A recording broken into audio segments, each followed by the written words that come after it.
Apa kabar semuanya? Puji Tuhan. Puji Tuhan cuma satu orang ya. Yang lain bisik-bisik nggak yakin gitu ini. Kita datang ke rumah Tuhan mesti ada sukacita ya. Ada sukacitanya begini, ya masih ada kesempatan gitu ya. Masih ada kesempatan untuk beribadah, masih ada kesempatan untuk bernyanyi bersama, masih ada kesempatan untuk dengerin firman Tuhan. Nah itu yang membuat kita bersukacita. Walaupun mungkin kita bisa dengar dari YouTube ya, kita bisa dengar dari TikTok, kita bisa dengar dari mana-mana rekaman-rekaman yang ada ya. Puji Tuhan, malam ini saya akan bawakan firman Tuhan tentang kemunafikan ya, tentang kemunafikan. Ada hubungannya dengan ada hubungannya dengan 7 perkataan, 7 kata yang mengguncang surga. Apa itu? Masih ingat nggak? 7 kata yang mengguncang surga. Coba 1, 2, 3. Ya Tuhan, ya Tuhan, kasihanilah aku orang berdosa ini. 7 kata mengguncang surga. Artinya gini, doa yang penuh dengan kerendahan hati seperti itu ternyata itu menyenangkan hati Tuhan. Bukan seperti doa orang Farisi yang bilang aku tidak seperti dia, aku tidak berbuat dosa. Jadi ngebandingin dirinya dengan orang lain dan merasa dirinya benar, merasa dirinya baik gitu ya.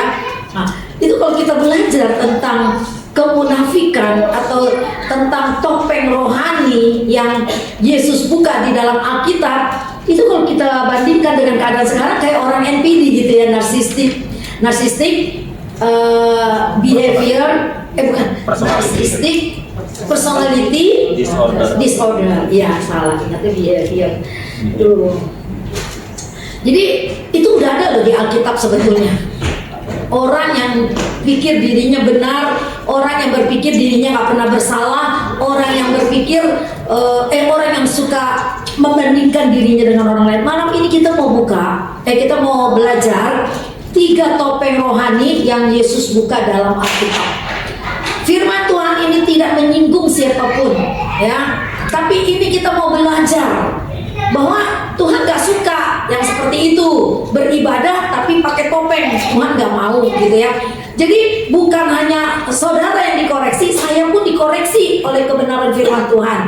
Jadi tolong kalau kita dengar firman Tuhan, kita jangan tersinggung. Itu kayaknya nyindir gue deh, itu kayaknya nyindir gue deh. Nah nanti kalau saudara punya perasaan gitu, ntar saudara lihat ada di mana dari nomor 1, 2, 3 itu kita ada di posisi yang mana. Nanti itu bisa terbuka sendiri ya. Ketika saya belajar ini juga, wah kayaknya aku nih masih ada nih di posisi yang seperti ini, ada di sini 1, di sana 1 gitu. Jadi kita ini semua belum bersih total, tapi kita belajar untuk makin hari makin disempurnakan ya.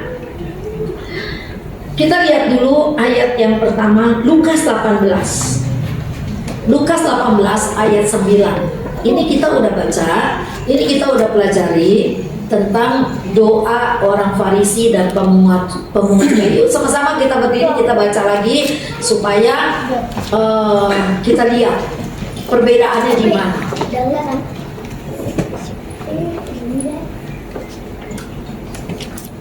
Kita baca 2, 3. Dan kepada beberapa orang yang menganggap dirinya benar dan memandang rendah semua orang lain, Yesus mengatakan perumpamaan ini. Ada 2 orang pergi ke bait Allah untuk berdoa. Yang seorang adalah Farisi dan yang lain pemungut cukai. Orang Farisi itu berdiri dan berdoa dalam hatinya begini, ya Allah, aku mengucap syukur kepadamu karena aku tidak sama seperti semua orang lain, bukan perampok, bukan orang zalim, bukan pezina, dan bukan juga seperti pemungut cukai ini. Aku berpuasa 2 kali seminggu. Aku memberikan 1/10 dari segala penghasilanku. Tetapi pemungut cukai itu berdiri jauh-jauh, bahkan dia tidak berani menengadah ke langit, melainkan dia memukul diri dan berkata, ya Allah, kasihanilah aku berdosa ini. Aku berkata kepadamu, orang ini pulang ke rumahnya sebagai orang yang dibenarkan Allah, dan orang lain itu tidak. Sebab barang siapa meninggikan diri, ia akan direndahkan, dan barang siapa merendahkan diri, ia akan ditinggikan. Silakan dulu.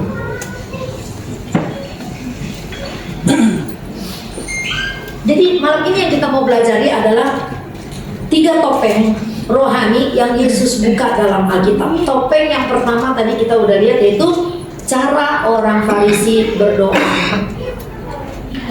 Siapa orang Farisi? Orang Farisi dalam bahasa, nggak usah pakai bahasa asli-aslinya deh ya. Nama orang Farisi artinya yang terpisah. Mereka misahkan diri dari orang berdosa, artinya merasa benar ya. Arti orang Farisi yang terpisah, artinya ya, mereka misahin diri dari orang berdosa. Berarti mereka merasa dirinya paling benar. Tadi kita udah lihat contohnya yang pertama kita baca, doanya bagaimana? Aku nggak seperti pemungut cukai itu. Aku memberikan persepuluhanku. Aku bukan perampok, aku bukan pezina. Jadi rasanya sempurna banget hidup dia, ya. Nah, tetapi di ayat 14 tadi kita baca apa? Tuhan bilang, orang yang meninggikan diri akan direndahkan. Ini kan perumpamaan yang Tuhan berikan. Aku berkata kepadamu, orang ini pulang ke rumahnya sebagai orang yang dibenarkan, siapa pemungut cukai, dan orang lain itu tidak. Sebab barang siapa meninggikan diri, ia akan direndahkan, dan barang siapa merendahkan diri, ia akan ditinggikan. Maka 7 perkataan itu saya ulang-ulangin terus tiap hari Kamis supaya terpatri dalam hati kita. Ada sebuah doa yang tidak memuja diri kita sendiri, tapi kita mengagungkan Tuhan, memuliakan Tuhan, dan kita berkata, ya Tuhan, kasihanilah aku. Atau kita berkata, ya Tuhan, ampunilah aku orang yang berdosa ini. Setiap berdoa kita katakan, Tuhan, ampunilah aku orang yang berdosa ini. Tiap pagi. Ya, yang bisa bangun pagi atau yang tidurnya malam, ketika orang lain semua udah tidur, ambil waktu berdoa buat Tuhan, kepada Tuhan, supaya terjadi satu hubungan yang baik dengan Tuhan, hubungan yang benar. Terus kita ngerti bagaimana kita memposisikan diri kita sebagai orang yang benar di hadapan Tuhan. Nah, orang Farisi pencitraan rohaninya sangat luar biasa. Kita lihat dulu ini video klip bagaimana orang Yahudi beribadah kepada Tuhan. Nah, ini di tembok ratapan ya. Waktu saya ke Israel, saya bikin video ini. Nah, dia beribadah seperti itu. Saya berapa kali ke Israel, saya belum pernah ngelihat yang begini. Saya paling ngelihat orang berdoa di sepanjang tembok itu. Mereka begitu-begitu di tembok terus nyelip-nyelipin doa di itu. Tapi pada tahun 2023 yang perang terjadi itu, kebetulan memang sepi banget dan mereka sedang berdoa, mengadakan ritual yang seperti ini. Tuh, mereka berdoa seperti itu. Ada suaranya nggak, Sam?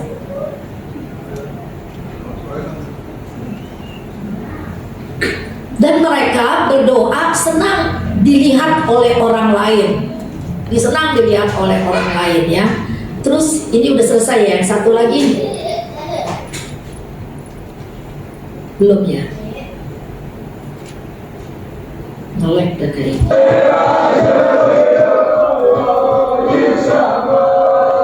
lagunya kayak begitu.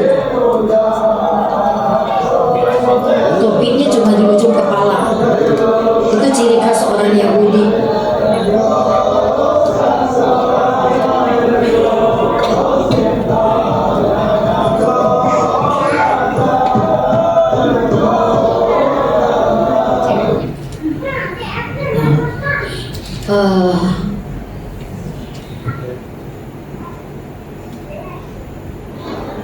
Nah, ini tembok ratapan, yang masih tersisa dari bait Allah. Bagian bawahnya masih batu asli dari zaman Herodes, yang tengah dan atas. Yang tengah ke atas itu ya, tambahan ya. Lihat para tulis berdoa menyelipkan kertas-kertas di sela-sela batu. Jadi bagi kita yang percaya Kristus tidak lagi seperti itu. Ini laki-laki yang masuk di dalam, perempuan di bagian luar. Nggak boleh dicampur ya. Kita harus berdoa bagi mereka karena mereka tidak pernah percaya Yesus sampai hari ini. Iya, terus tampilin kira-kira muka-muka orang Farisi bagaimana, Sam? Mirip-mirip sih, semua pakai bajunya jubah-jubah gitu. Tapi orang Farisi itu ya kelihatan sekali mereka itu pakai kebanyakan pakai bajunya hitam-hitam semua. Pakai kayak coat gitu ya, hitam, celananya hitam, topinya hitam, kemeja dalamnya putih. Ganteng-ganteng sih ya, rapi gitu ya.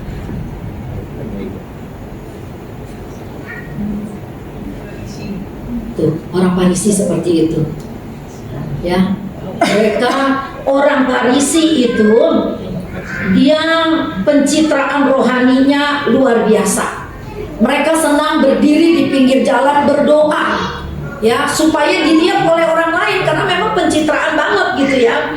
Terus kasih persepuluhan, ingat nggak waktu dia kasih persepuluhan orang janda miskin dengan orang kaya? Nah, dia Tuhan bilang janda miskin itu memberi lebih, diberkati lebih banyak daripada orang kaya. Jadi orang-orang Yahudi itu senang seperti itu, dia pencitraan luar biasa. Terus mereka penyakitnya apanya? Penyakitnya orang Farisi itu apa kira-kira? Maksudnya kekurangannya atau keburukannya gitu ya.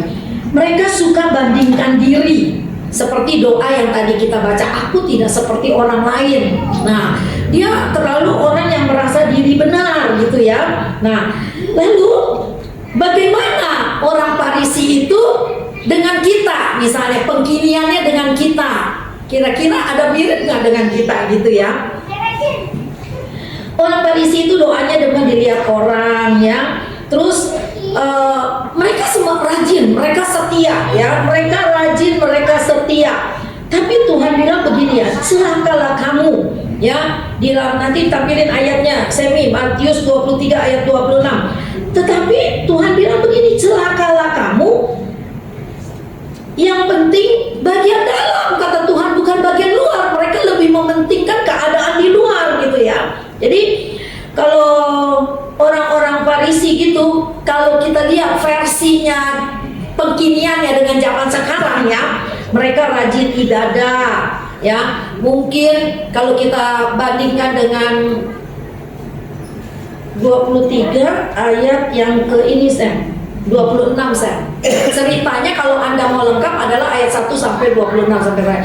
Hai orang Farisi yang buta, bersihkanlah dahulu sebelah dalam cawan itu, maka sebelah luarnya juga akan bersih. Jadi artinya kalau kita bersihkan dalam hati kita, maka sebelah luarnya juga akan bersih. Coba ayat 27.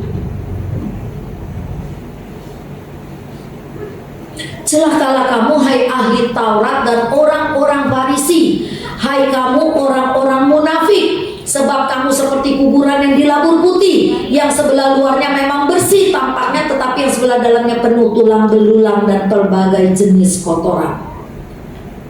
Kenapa mereka yang kelihatannya rajin, suci, merasa diri benar, doanya semua dia kerjakan dengan benar, belum sampai ahli Taurat ya, kita baru bahas orang Farisi. Tapi Tuhan bilang celakalah kamu. Malah Tuhan bilang sama seperti kuburan yang dilabur putih. Coba tampilkan kuburan orang Yahudi bagaimana. Kenapa? Jadi setiap perkataan di dalam Alkitab tuh ada sesuai dengan kebiasaan kehidupan orang Yahudi di Israel pada waktu itu ya. Seperti kuburan yang dilabur putih, luarnya bagus, bersih, tapi dalamnya tulang-tulang busuk. Nah, ini kuburan. Kita kalau ke Israel pasti kita akan naik ke Bukit Zaitun, terus kita diperlihatkan kuburan orang Yahudi. Di dalamnya dia kayak goa begitu ya. Jadi bisa taruh banyak tulang gitu, tulang papa, mama, sekeluarga begitu, bisa dalam satu lubang gitu. Tapi yang saya mau lihat adalah kuburan yang keseluruhannya itu semi, yang ada batu-batu. Jadi mereka kalau ke kuburan tuh nggak bawa bunga, bawanya batu. Nah ini dia, mereka bawa batu. Nah di atas itu penuh batu. Kenapa? Itu sering dikunjungin. Jadi mereka pasti kayak kita diselap aja gitu ya. Enggak ya. Tuhan bilang orang Farisi dikatakan luarnya bagus, putih bersih, tapi dalamnya tulang busuk seperti kuburan ini.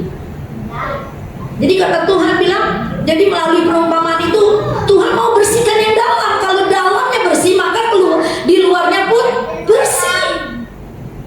Jadi kalau kehidupan kita yang sudah dirubah oleh Tuhan, kita bukan sekedar beribadah kepada Tuhan, bukan sekedar melakukan ritual-ritual atau liturgi-liturgi saja, tapi dengan ibadah kita menjadi satu komunikasi, satu hubungan yang baik dengan Allah, maka dalam kita dibersihkan oleh Tuhan.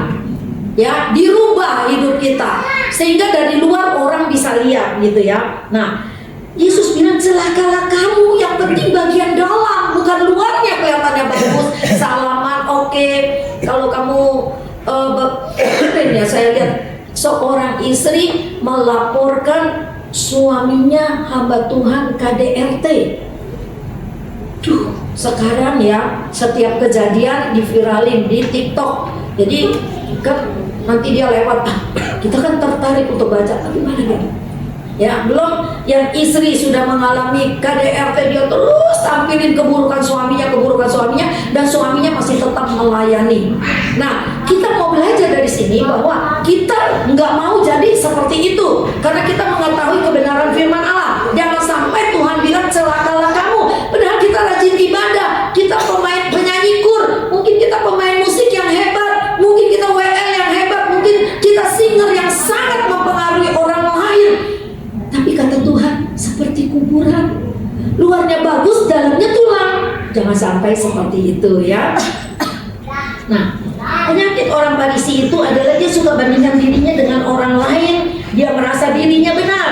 Ya, jadi apa yang Tuhan mau kita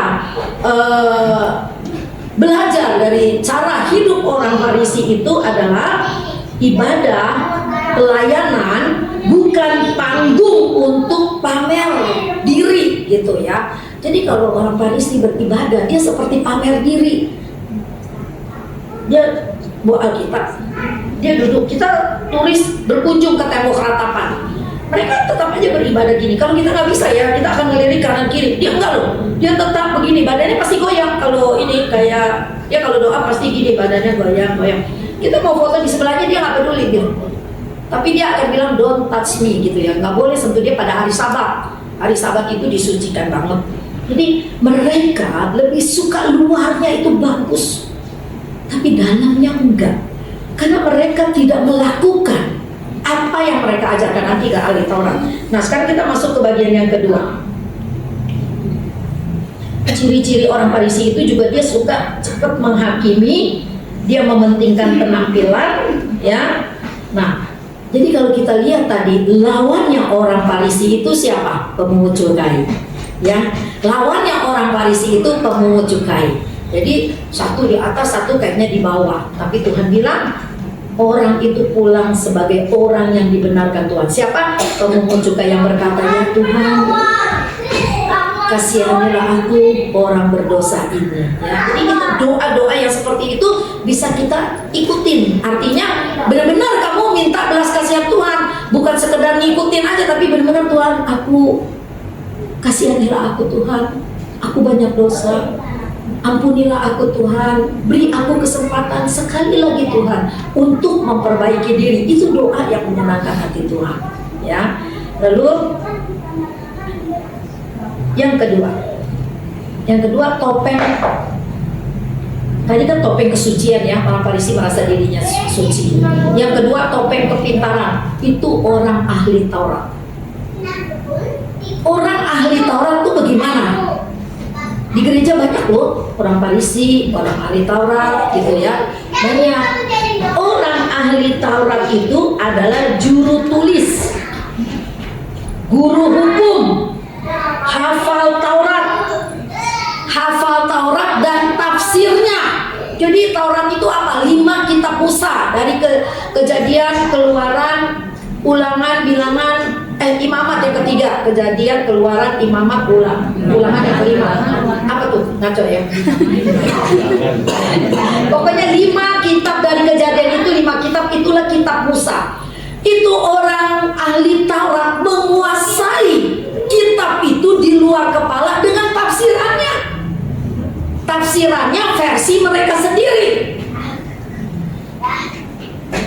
Ya, tafsirannya adalah dengan versinya mereka. Sampai ketika saya belajar, oh ahli Taurat itu bisa diumpamakan seperti KBBI, Kamus Besar Bahasa Indonesia yang Berjalan. Saking melotoknya gitu ya, saking melotoknya. Anak-anak Yahudi dari kecil sudah diajar untuk menghafalkan Taurat Musa.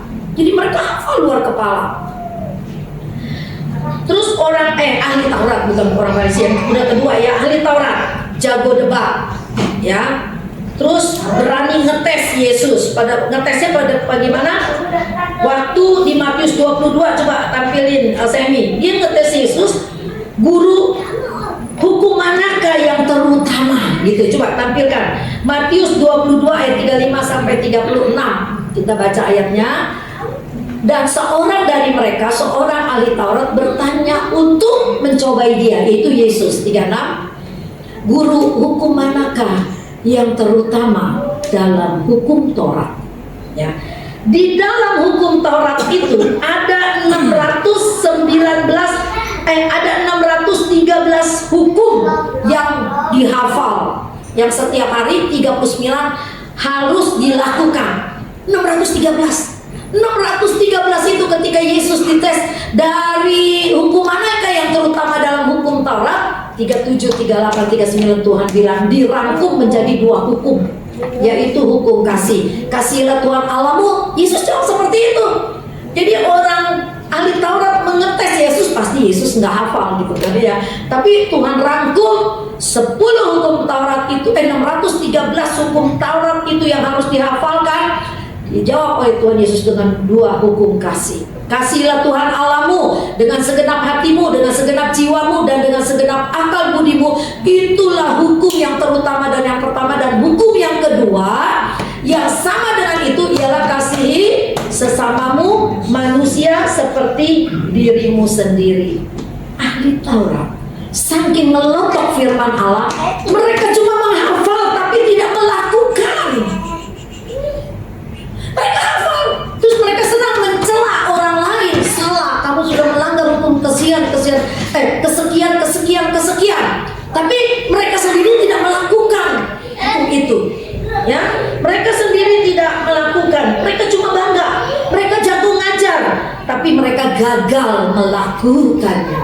Maka Tuhan bilang, hai ahli Taurat orang Farisi, cara hidupmu seperti kuburan yang di labur putih. Tetap mereka merasa mereka yang paling benar, ya.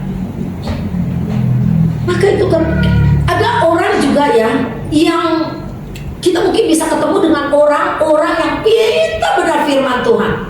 Ada teman saya seorang ibu, pintar banget firman Tuhan. Dia bisa hafal ayat-ayat gitu. Saya sih nggak terlalu hafal banyak gitu, tapi ya ada yang melotok dan tertanam di dalam hati saya. Kalau dia nggak bisa cepet tahu di mana, tapi kehidupannya nggak sesuai dengan firman Allah. Kita mesti ingat ini, makanya kita harus belajar loh gini-ginian supaya kita dan lama-lama gue kayak orang ahli Taurat, gue cuma nyela orang aja. Padahal kalau gue diserahin tugas kayak gitu belum tentu gue bisa lakukan. Tapi jago banget nyelanya gitu. Nah, orang ahli Taurat itu jago debat, ya. Ahli Taurat dulu bisa debat selama 3 jam. Tapi versi modern orang ahli Taurat sekarang jago firman, tapi buat doa bagi orang sakit, doa buat orang lain males untuk dilakukan. Orang dulu tanda ahli Taurat dulu suka koreksi khotbah orang lain. Wah itu salah, suka mencela maksudnya. Wah itu salah, ini kurang-kurang. Nah versi modernnya juga ada loh, ya. Orang-orang yang dengar khotbah suka nyela khotbah orang lain, padahal kalau disuruh khotbah dia sendiri belum bisa, ya. Ya ada orang-orang seperti itu, ya. Tahu 1000 ayat tentang kasih, tapi sama satpam gereja aja nggak pernah nyapa. Bagaimana ini? Ya, kita lama-lama jadi ahli Taurat yang kayak gitu ya. Nah, terus ahli Taurat zaman dulu juga begitu, kepalanya penuh firman, tapi hatinya kosong. Kalau pas kita ke Israel, jatuhnya hari Sabat, kita nggak boleh pencet lift, nggak boleh. Ini kerja nih, tangan dikerja, aku mau ke lantai 8. Saya juga heran. Kita kan dapat hotel lantai berapa gitu, kita naik aja. Nanti itu nyala sendiri, udah di setting. Di kamar hotel juga kita nggak pencet-pencet lampu, total lampu nyala sendiri. Nah kalau udah dibilangin kita nggak takut, kalau nggak dibilangin kita kaget nih, kok lampu nyala? Ya pikir ada setan ini gitu ya. Enggak, mereka sudah disetting semua. Kalau hari Sabat itu tidak ada kerja dan tidak ada gerakan yang untuk melakukan sebuah kegiatan. Sampai begitunya mereka melakukan hukum Taurat dengan benar. Secara kasar kata benar, mereka melakukan apa yang sudah dibuat undang-undang hukum Taurat. Tapi perubahan hidup tidak ada. Kerjanya nyela orang, membandingkan diri, merasa diri benar. Nggak dipuji oleh Tuhan. Mana Tuhan bilang celakalah kamu, celaka loh. Kita kalau bilang celaka, waduh celaka 13. Artinya suatu yang fatal itu terjadi gitu ya. Celakalah kamu. Berarti kesalahan yang fatal banget gitu ya. Tahu firman tapi tidak melakukannya.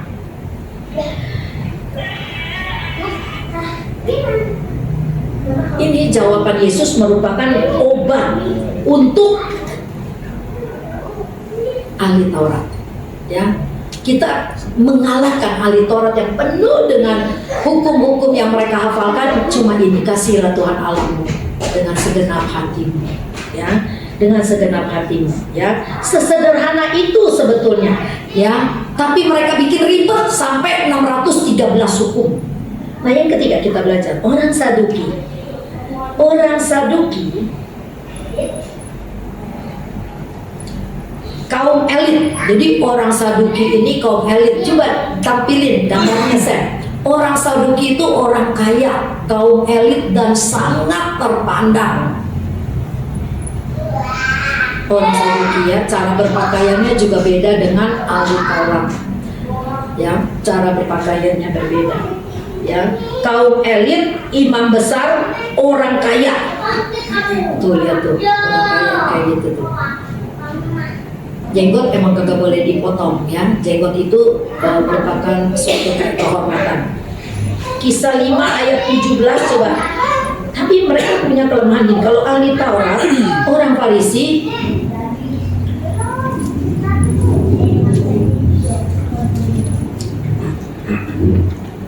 Kisah 5 ayat 17 coba saya. Orang Saduki mereka tidak percaya kebangkitan. Terus mereka nggak percaya ada malaikat. Mereka cuma hafal dan percaya kitab Musa. Akhirnya mulailah imam besar dan pengikut-pengikutnya, yaitu orang-orang dari mazhab Saduki, bertindak sebab mereka iri hati. Coba ayat yang ke-18. Mereka menangkap rasul-rasul itu lalu memasukkan mereka ke dalam penjara kota. 19. Tetapi waktu malam seorang malaikat Tuhan membuka pintu-pintu penjara itu dan membawa mereka keluar kepadanya. Coba Kisah 23 ayat 8. Kisah 23 ayat 8. Sebab orang-orang Saduki mengatakan bahwa tidak ada kebangkitan dan tidak ada malaikat atau roh. Tetapi orang-orang Farisi mengakui kedua-duanya. Jadi orang Farisi percaya ada kebangkitan, ada malaikat. Orang Saduki mereka tidak percaya. Mereka mainnya di logika. Imannya mereka, imannya pakai logika. Artinya masuk di akal mereka percaya. Kalau nggak masuk di akal, nggak. Buat mereka itu halu gitu ya, kalau istilah sekarang ya. Nah, mereka pernah ngetes Yesus di dalam Matius 22 ayat 23 sampai 28. Ketika mereka bilang kepada Yesus begini, bagaimana dengan perempuan yang punya 7 suami? Nanti di sorga siapa yang jadi suaminya?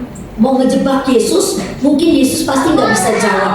Tapi ternyata Yesus bisa jawab. Yesus bilang begini, nanti di sorga tidak ada ini suami dia, ini istri dia. Semua hidup bagaikan malaikat. Jadi nanti dalam tubuh kemuliaan kita hidup sebagai malaikat. Kan kita juga sering bertanya gitu ya, ini kawin 2 kali misalnya, nanti di sorga yang jadi suami dia siapa? Gitu ya. Ya, kita dalam kesederhanaan kita juga sering bertanya begitu. Saya juga dulu bertanya begitu sebelum belajar firman secara mendetail. Siapa nanti dari suaminya kawinnya? Ada lagi yang kawin ke-1 lakinya mati, kawin lagi 2 kali, lakinya juga mati. Kawin lagi yang ketiga kali, belum mati misalnya gitu ya. Jadi kan orang bingung ya. Dia bukan berzina karena dia lakinya mati, dia kawin lagi. Ada loh terjadi seperti itu. Hamba Tuhan juga ada yang seperti itu. Ya. Tapi biarlah itu urusan mereka ya. Orang Farisi, orang Saduki nggak percaya kalau nggak lihat. Kalau kita kan diajar oleh Yesus, berbahagialah kamu yang tidak melihat namun percaya. Nah, kalau orang Saduki enggak. Tuhan dikerdilkan secara logika manusia. Artinya, yaitu kalau belum ngelihat, percaya. Kalau masuk akal, percaya. Kalau nggak masuk di akal, nggak percaya. Buat mereka, jadi mereka tuh bermain dengan logika ya. Orang Saduki rajin kerja, jujur, baik, tapi nggak kenal pribadi Yesus. Perfect sebetulnya ya. Rajin kerja, jujur, baik, orangnya beretika, karena mereka berpendidikan tinggi dan kaya, orangnya beretika. Tapi mereka nggak kenal Tuhan secara pribadi. Nah ini, sekarang begini. Setelah mendapat penjelasan begini, kita sekarang introspeksi ke diri ya, aplikasikan dalam hidup kita.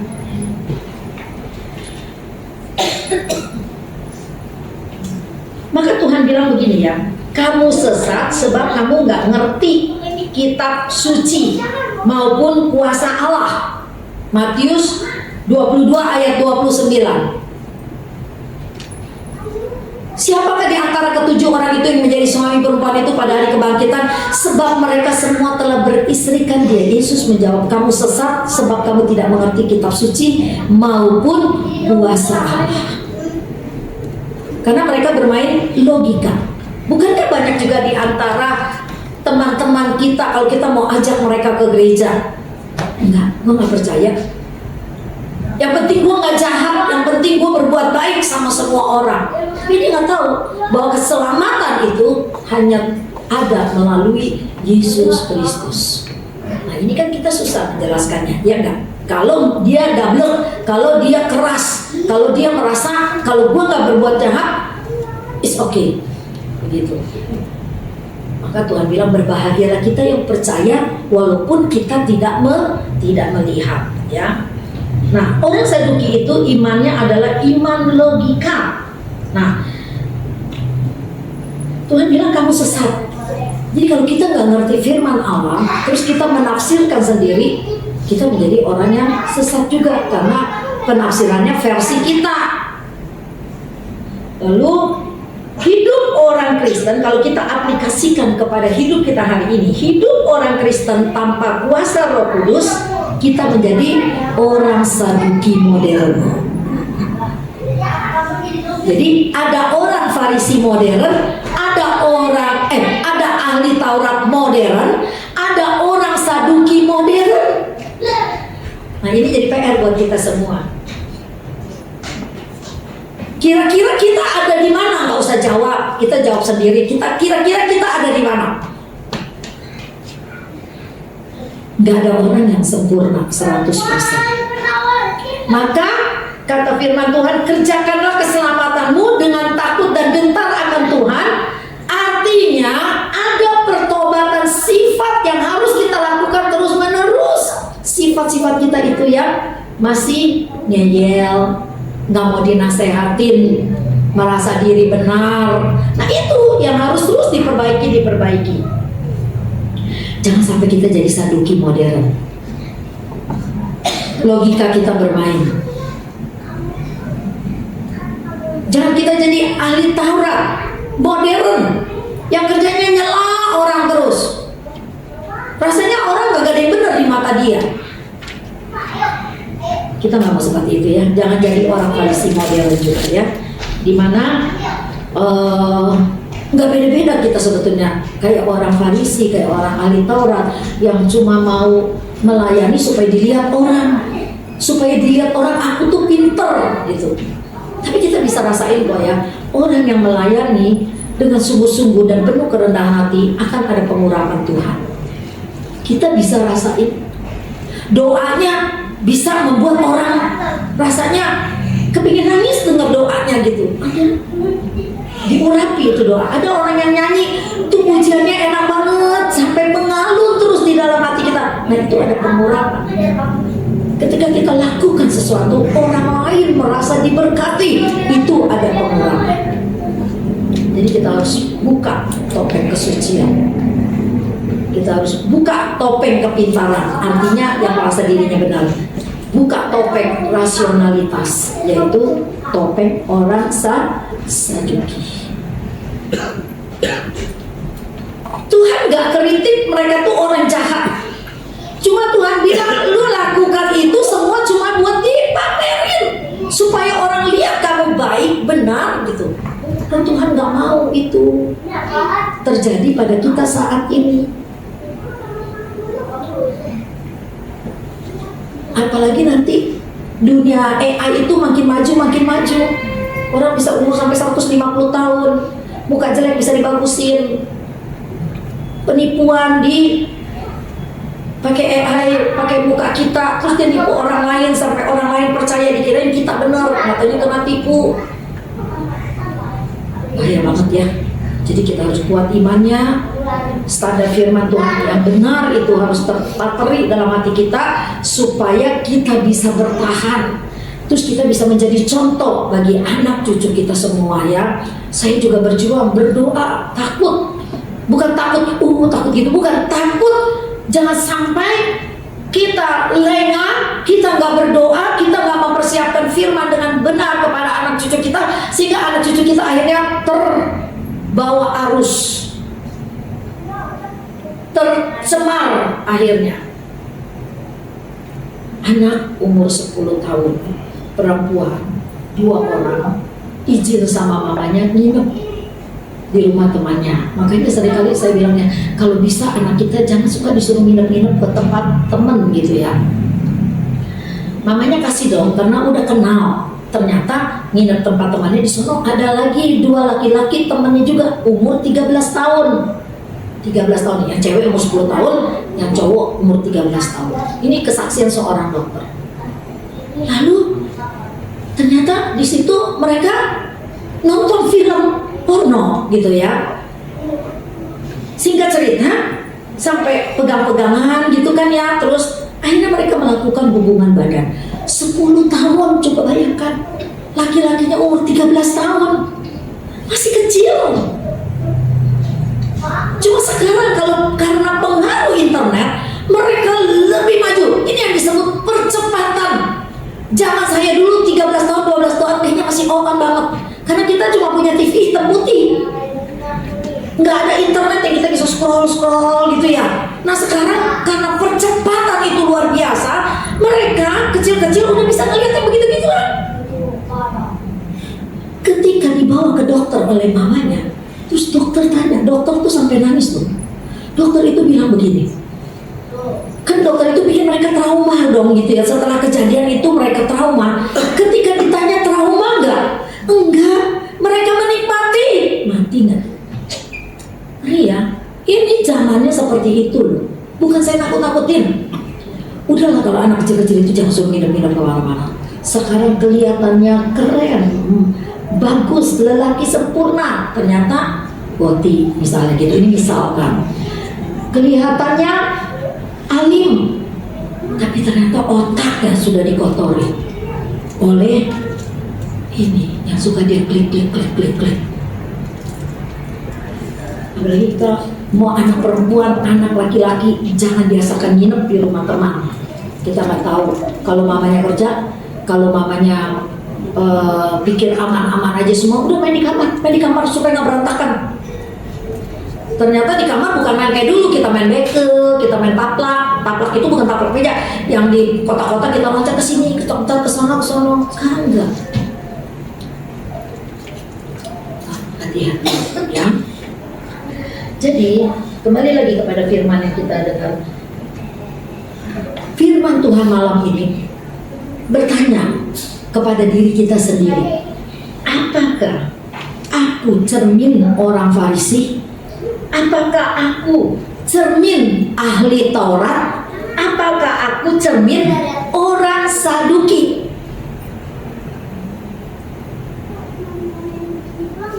Ya, saya juga bertanya, kira-kira di ahli Taurat ini sifat apa yang aku masih punya?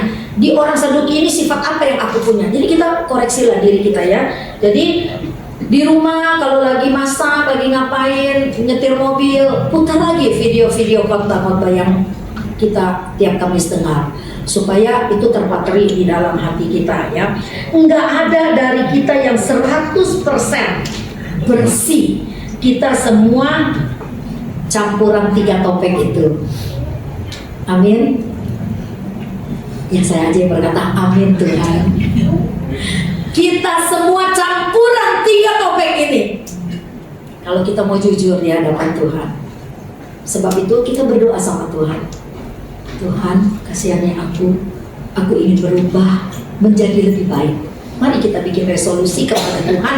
Aku mau berubah menjadi lebih baik Tuhan. Gak gampang sih begitu kita janji, aku mau berubah menjadi lebih baik, itu gak gampang. Ada perjuangan, ada proses. Nah ini banyak yang orang gak suka prosesnya. Jadi saya harap dalam keadaan hidup yang sekarang ekonomi sulit, pekerjaan sulit didapat, banyak orang diberhentikan karena ada pengurangan tenaga kerja, janganlah kita buat keputusan yang fatal, yang tidak menyenangkan hati Tuhan. Apa yang tidak menyenangkan hati Tuhan? Kita gak mau beribadah, itu bikin Tuhan sedih. Kita gak mau lebih dekat sama Tuhan, itu bikin hati Tuhan sedih. Tuhan, aku gak kuat, hidup susah benar, aku mau bercerai, itu bikin hati Tuhan sedih. Tuhan, aku gak mau percaya Roh Kudus, aku menyerah Tuhan, karena Roh Kudus kayaknya gak jawab, gak dengar doa aku. Itu mendukakan hati Tuhan. Mari kita sama-sama berjuang suami istri. Susah ekonomi, ayo banting tulang bersama. Kita bilang Tuhan gak selamanya musim panas terus berpuluh-puluh tahun, enggak, pasti ada musim hujan. Enggak selamanya itu badai datang terus. Pasti ada redupnya, angin sepoi-sepoi akan datang. Satu hal yang paling penting adalah bertahan di dalam iman kepada Tuhan. Ini pesan saya ya, karena saya banyak berdoa, saya tahu kondisi kalian, yang satu ini begini, yang satu itu begitu, itu juga bikin hati saya sedih. Saya juga punya masalah Tuhan, cuma satu minta sama Tuhan, saya kalau berdoa, Tuhan kuatkan saya, Tuhan kuatkan keluarga ini, Tuhan keluarkan keluarga ini, Tuhan kuatkan keluarga ini. Jangan sampai ada satu keputusan yang fatal yang dibuat yang mendukakan Roh Kudus, yang mendukakan hati Tuhan. Aku tuh berdoanya cuma sederhana seperti itu. Kasihani kami Tuhan. Saya tiba-tiba lagi belajar firman Tuhan tuh ingat sepasang suami istri yang baik banget sama saya, yang tinggalnya di Jakarta, di Grand Tropic, Grogol. Tiba-tiba saya lagi belajar firman. Udah lama saya gak ngomong sama dia, kok saya ingat dia. Saya langsung WA suami istri itu, hai, apa kabar? Udah lama ya, aku ini lagi belajar firman, tiba-tiba ingat kamu berdua. Suaminya jawab gini, terima kasih ya udah ingat kami. Rupanya bisnisnya dia lagi kacau balau. Oh iya, gak apa-apa, berarti Tuhan udah gerakan. Saya berdoa untuk kamu. Jadi bisnis lagi kacau balau. Orang yang mapan begitu loh berkata bisnisnya kacau balau. Apalagi mungkin kita yang bisnisnya kecil, mungkin menurun penghasilan kita. Ayo terus berharap sama Tuhan ya, walaupun kelihatannya jauh banget Tuhan. Mari jangan menyerah ya, kita tetap semangat. Yuk, kita akan saya akan akhiri firman Tuhan sampai di sini. Tempat di mana dalam keadaan seperti itu Kita mau berubah kan? Ya, kita nggak mau jadi orang Saduki, kita nggak mau jadi orang Farisi, kita nggak mau jadi ahli Taurat. Kita udah dikasih contoh sama Tuhan bahwa topeng-topeng itu nggak boleh ada di dalam rumah Tuhan. Semua harus terbuka. Maka jalan satu-satunya adalah kita harus pergi ke Golgota, yaitu kita harus memandang salib Kristus. Kita harus berlutut di bawah kaki Tuhan, minta Dia tolong kita. Karena apa? Kenapa kita harus pergi ke Golgota? Di Golgota itulah orang yang suci dibuat menjadi tidak suci. Tuhan Yesus yang tidak punya salah, yang suci dibuat bersalah, dibuat terkutuk, dibuat menjadi orang yang berdosa. Tapi justru disitulah, di salib itulah ada pengampunan. Jadi kita perlu ke Golgota, ke salibnya Kristus ya. Ayat yang terakhir kita baca 2 Korintus 5 ayat 21. 2 Korintus 5 ayat 21. Dia yang tidak mengenal dosa telah dibuatnya menjadi dosa karena siapa? Karena kita, supaya dalam Dia kita dibenarkan oleh Dia. Jadi yang bisa merubah kita hanya Yesus. Yang bisa membuka semua topeng-topeng yang kita buat mungkin tanpa kita sadari, itu hanya Yesus yang bisa membuka semuanya. Kalau kita dibuka oleh Tuhan, kita gak usah marah sama Tuhan. Terima kasih Tuhan, karena Tuhan lagi memproses untuk kita menjadi makin benar, makin benar, makin benar di hadapan Tuhan. Mari kita sama-sama berdiri, kita nyanyikan lagu Bapa Sentuh Hatiku.